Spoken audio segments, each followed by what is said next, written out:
As floodwaters ravage the mid-north coast of New South Wales, to the north, it's a pain locals know all too well. 9 floods in 10 years. They breed them tough in Lismore, but there's a breaking point. The rebuild is slow and houses bought back by the government are sitting empty, so squatters have moved in.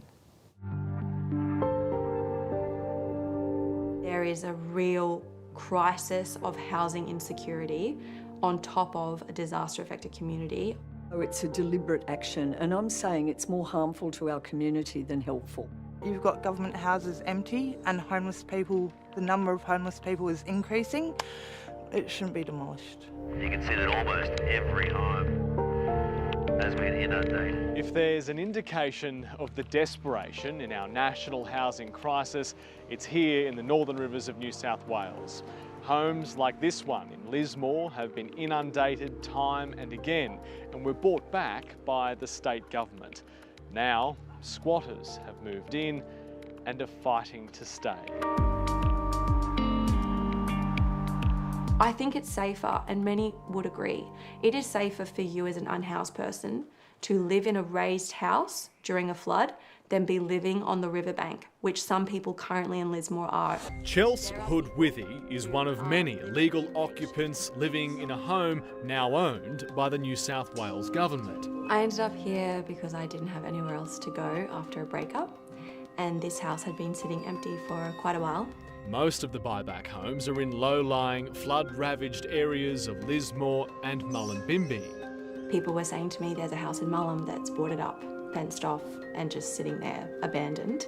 Together with others who were without a roof over their heads, they took the boards down, cleaned it top to bottom, inside out, and moved in. When we first came in here, it was dark. It was like derelict because it's all enclosed.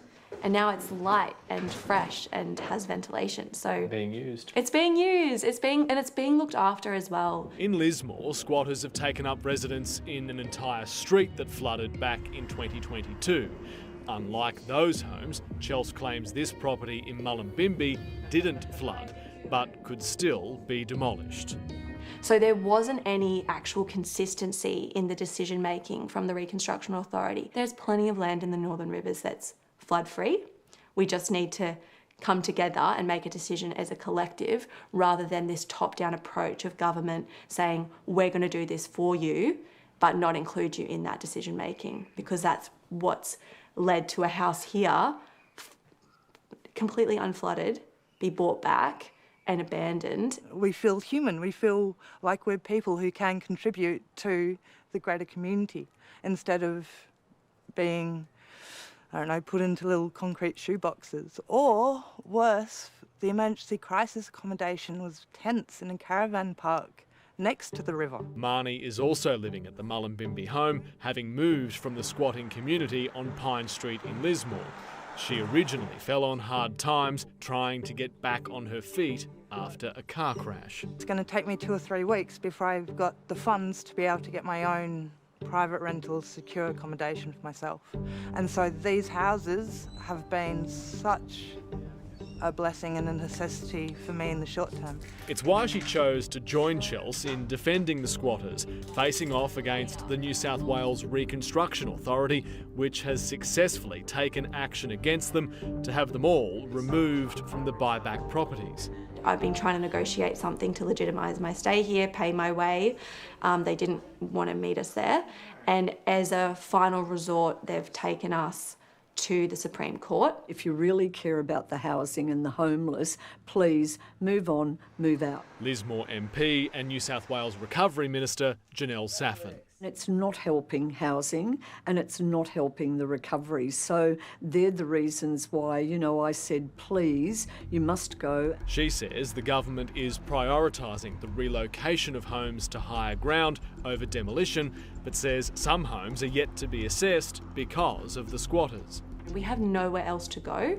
Right now, while these houses are vacant, we should look after them until they are relocated. And another option is presented for them to move out to somewhere else, or they could go with the houses, right?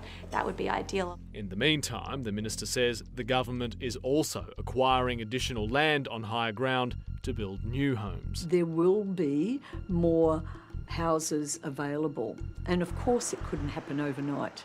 You know, the housing crisis didn't start in 2022, clearly exacerbated by it. It's a critical solution to the housing crisis. So why demolish perfectly good homes that the government spent millions of dollars buying back? Why not move them, set them up and put people in them and provide the public housing that this community really needs? And the Supreme Court has now officially ruled against the squatters, meaning they'll soon be given a final 30-day notice to move out.